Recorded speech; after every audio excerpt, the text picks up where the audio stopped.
నమస్తే welcome to our channel. ప్రస్తుతం మనతో ప్రముఖ ఆధ్యాత్మికవేత్త ప్రముఖ జ్యోతిష్యులు బమిడి అనంత శర్మ గారు ఉన్నారు. వారితో మాట్లాడదాం. నమస్తే అండి. నిజంగా ఒక అనూహ్య సంఘటన, చాలా బాధాకరమైన సంఘటన. హిందువులందరికీ ప్రతి ఒక్క హిందువు కూడా స్పందించారు దీని మీద. సో మనం హిందువులు సమైక్యంగా ఉండాలి అని మరొకసారి గుర్తు చేసిన సంఘటన ఇది. ఏంటి అంటే చిలుకూరు బాలాజీ దేవస్థానంలో రంగరాజన్ గారు. అసలు ఆయన ఎంత గొప్ప వ్యక్తి అంటే చాలా మహోన్నతమైన వ్యక్తి.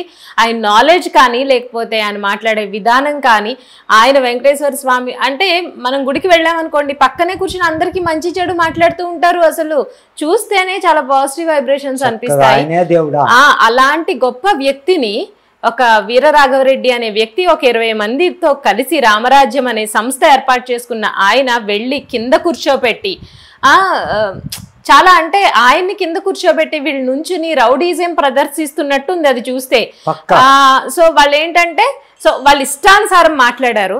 సో అసలు ఇలాంటి సంఘటన జరగడానికి నిజంగానే అందరం బాధపడ్డాం. మీ స్పందన కూడా తెలియచేయండి అని. అమ్మా, మీరు అడిగిన ప్రశ్న ఏమిటంటే, ఇవాళ చిలుకూరు బాలాజీ టెంపుల్లో ఉన్న ఆయన రంగరాజన్ గారికి జరిగిన అవమానం ప్రపంచంలో ఎక్కడ జరిగి ఉండదేమో, అంత ఘోరంగా అవమానించారు.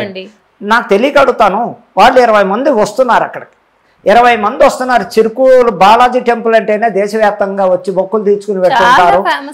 మన భారతదేశంలో అందరూ వచ్చి వెళ్ళిన వాళ్ళే. వీసాల దేవుడు అనే ఫేమస్ ఆయనకి. అంతకన్నా ఎక్కువ ఏంటంటే పెళ్లిళ్ళ కోసం కూడా తిరుగుతుంటారు. అటువంటి దేవాలయానికి సెక్యూరిటీ ఎందుకు లేదు? ఫస్ట్ క్వశ్చన్ నేను అడుగుతున్నాను. సెక్యూరిటీ లేకపోవడమా? ఆ టైంలో తెల్లవారుజామున 3:30 నుంచి ఆ దేవాలయంలో అభిషేకాలు జరుగుతుంటాయి. మరి ఈ జనం అంతా ఏమైపోయారు? అక్కడ స్టాల్స్ వాళ్ళు 100 మంది ఉంటారు, హోటల్స్ వాళ్ళు 100 మంది ఉంటారు. వీళ్ళంతా అక్కడే పడుకుంటారా? అక్కడే ఉంటారే. 20 మంది ఎంట్రీ అవ్వడానికి వీళ్ళు కళ్ళు మూసిపోయి పడుకున్నారా? ఫస్ట్ వీళ్ళని అడుగుతాను నేను. Point out. ఇంతమంది 100 మంది స్టాల్స్ పెట్టుకుని వదిలేసి పోరే అంటే ఎవరో వస్తున్నారు. అలా కాదమ్మా. ఫస్ట్ నేను చెప్పేది ఎవరో ఏమిటి, ఇంతమంది ఆ టైంలో ఎందుకు వస్తున్నారు?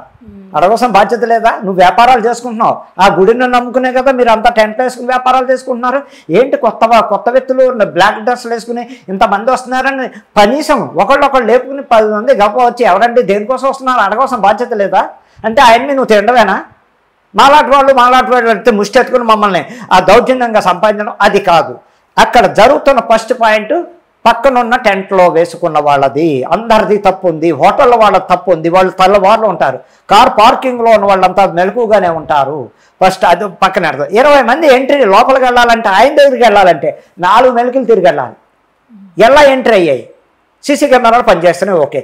ఇక్కడ ఉన్న ప్రజలు ఆ మాత్రం ఆడడం తప్ప కొత్త మనుషులు వచ్చేది ఈ టైంలో.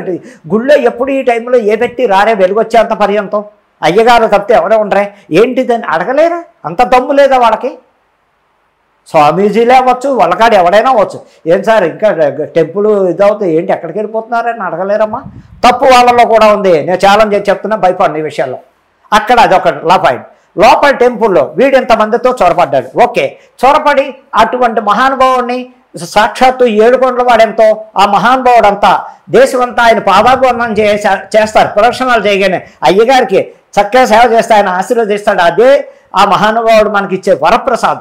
అటువంటి ఆయన మీద వీరరాఘవరెడ్డి అనే ఒక సైన్యం 20 మందిని గోండాలను తీసుకొచ్చి రౌడీజం చేస్తాడా? ఆయన కింద కూర్చోబెడతాడా? వీడు సింహాసనం మీద కూర్చుంటాడు. ఏమిటి వాడు పొగడం, ఏమిటి వాడు దమ్ము అంటే బ్రాహ్మణుల మీద అర్చకుల మీద ఇలా గోండాయుద్ధం చేసి రామరాజ్యం ఏంటి? ఎక్కడుంది రామరాజ్యం? చూపించమనండి. దమ్ముందా? వాడినే రామరాజ్యం ఉందే అని చూపించమనండి. ఎప్పుడు త్రేతాయుగంలోనే అయిపోయింది రామరాజ్యం అనేది. ఇప్పుడు కలియుగం నడుస్తుంది. కలియుగంలో రామరాజ్యం ఎక్కడుంది అంటే దాని గురించి కాదు మనం చెప్పవలసిన. రామరాజ్యం అక్కడ ఉన్నది హరిద్వార్, ఇక్కడ ఉంది అక్కడ ఉంది, అది కాదు. అది రామరాజ్యం అన్నది వేరు, ఇది రామరాజ్యం కాదు. కలియుగం. రామరాజ్యంలో రామచంద్రమూర్తి వెళ్ళాడు, ఇప్పుడు ఎవడ వెళ్తున్నాడు? ఎవడున్నాడు చెప్పమన్నాడు కలియుగంలో? అన్ని అధర్మాలు. అదొకటి పాయింట్. ఆయన ఇక్కడ ఒక్క చోటే చేయలేదే, కోటప్పకొండ మీద చేశాడు దౌర్జన్యం, ఇంకో 2-3 గుళ్ళల్లో దౌర్జన్యం. ఏమిటి వీడు గొప్పతనం అంటే? వీళ్ళ మీద సంపాదించండి. పైగా దీని మీద నువ్వు అందరికీ మత ప్రచారం చేయి, రామరాజ్యం గురించి. వచ్చిన భక్తులందరినీ నిన్ను కూర్చోబెట్టు, ఆయనకి వచ్చిన వాళ్ళని ఇందులోకి కలుపు, మనిషికి 20,000 జీతం ఇప్పిస్తాను నేను. ఎవడప్ప సొమ్మనిస్తావు? ఎవరి దగ్గర నుంచి తీసుకిస్తావు నువ్వు డబ్బు? ఏం చూసుకుని రౌడీజం ఒక అయ్యగారి మీద అంటే? చేతగాని ప్రభుత్వం ఉంది కాబట్టి. ప్రభుత్వం చేతగాని అయినప్పుడు ఇన్నిసార్లు బ్రాహ్మణమే గతంలో 3 నెలలు కూడా కాలేదు ఈ ఏరియాలోనే గుళ్ళో పూజారిని లాగి బయటకు లాక్కొచ్చి పట్టమని కొట్టాడంటే మనిషా పశువాడు. అంటే ఇలా దౌర్జన్యాలు జరుగుతున్నాయి అర్చకుల మీద, బ్రాహ్మణుల మీద, అయ్యగారుల మీద. ఇది ఏదో వాడు సరదాగా చేస్తున్నారో గొప్పగా చేస్తున్నారో, కానీ ఉసురు కొట్టిందంటే బ్రాహ్మణ ఉసురు. వీళ్ళు కలిసికట్టుగా ఏదో క్షుద్రవమ్మలో చేశారనుకోమ్మా, 1000 మంది ఒకే ప్లేస్లో కూర్చుని అట్రప్లాప్ ఒక్కొక్క నా కొడుకు బతికుండడు. కళ్ళు మూసిపోయి ఒక కొట్టడం ఎందుకు అడుగు. ఆ పెద్ద మనిషిని కొడతారా వీళ్ళు? మాట్లాడడం వేరును, అలా ఆయన ఖండించాడు. ఆయన తల దించుకుని పాపం కూర్చుని కూర్చోబెట్టి నేను చెప్పడం ఏంటి, అది నా చేయవలసిన పని కాదని డైరెక్ట్ గా మాట్లాడాడు ఆ పెద్ద మనిషి. అందుకు కొడతావా? చెంప కొట్టి కాళ్ళు కొట్టి తోసేసి అందులో నువ్వు వాడి ముందు ఇటువంటి చైర్లో కూర్చొని నీ కాళ్ళ దగ్గర కూర్చోబెట్టి కూడా వాడు మనిషా పశువా? ఆఫ్టర్ నీ గోండాయిజం ఉంటే ఉండొచ్చు, నువ్వేమన్నా చేసుకో. అయ్యగారుల మీద, పూజారుల మీద, దేవాలయాల మీద పడి దౌర్జన్యం చేసిన వాడు పుట్టగతులు ఉండవని నేను ఛాలెంజ్ చేసి చెప్తున్నాను. మన రెడ్ టీవీ, బత్తి టీవీ ద్వారా నేను తెలియపరుస్తున్నాను. దేశంలో ఉన్న రవిడీనా కొడుకులు ఎప్పుడైనా సరే కళ్ళు మూసిపోయి ప్రవర్తించకండి. మీలో మీరు ఎంతవరకు ఉండాలో అంతవరకు ఉండండి. బ్రాహ్మణ జోలికి రావద్దు. వచ్చారా పతనం గ్యారంటీ. ఇప్పుడు ఈయన మీద చేసిన దౌర్జన్యం వాడికి పుట్టగతులు లేకుండా పోతారు ఆ కుటుంబం. మీరే ఇంద్రియ త్వరలో వాడి పుట్టగతులు ఉండవు. చెప్తున్నానమ్మా, దేన్నైనా నువ్వు వెళ్ళు, నీకు డబ్బు కావాలి. భూకబ్జాలు చేస్తున్నారు, ఎలాగ చేస్తున్నారు? భూకబ్జాలు చేస్తున్నారు, అమాయకులు ప్రాణాలు తింటున్నారు, చంపుతున్నారు, రాక్షసత్వం బాగా చేస్తున్నారు, అందరి మీద దౌర్జన్యాలు చేస్తున్నారు. ఇంట్లో తల్లి డబ్బు ఇవ్వకపోతే చంపేస్తున్నారు, తండ్రి పెన్షన్ ఇవ్వకపోతే ఇలాంటి దౌర్జన్యాలు ఎలాగ చేస్తున్నారు? చేసుకోండి. అలా దేవాలయాల మీదను, అర్చకుల మీద, పురోహితుల మీద దౌర్జన్యాలు చెయ్యకండి. వినాశకాల విపరీత బుద్ధే. అదే నేను చెప్పబోయేది. ఈ 2025 కూడా పరమ చండాలంగా ఇంకా పెరిగిపోతాయి. తప్పదు. ఎవరి మీద? బ్రాహ్మణ మీద ఇంకా అరాచకాలు జరుగుతాయి. అది ఎదిరించాలంటే ముందే ఈ బ్రాహ్మణ సంఘాలన్నీ శాఖ పట్టింపులు కాదు, ఏది కాదు, అందరూ కలిసినట్టుగా రండి. అందరూ ఒక చోట సమావేశమై ఇంకా మనం కూడా గర్జిద్దాం. ధైర్యంగా లక్షల మంది రండి. మొత్తం తెలుగు రాష్ట్రాల నుంచి, ఆంధ్ర, తెలంగాణ రాష్ట్రాల నుంచి అయ్యగారులందరూ ఒక సమావేశం పెట్టండి. లక్షల మంది రండి. మనం కూడా ఉద్యమం ప్రారంభిద్దాం.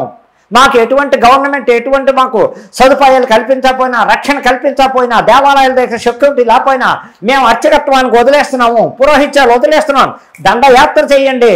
ఎవడొచ్చి ఏం చేస్తాడో చూద్దాం అనే సవాల్ చేసి చెప్తున్నాను. ఇది అందరికీ, ఇది ఈ చిలుకూరు బాలాజీ గుళ్ళో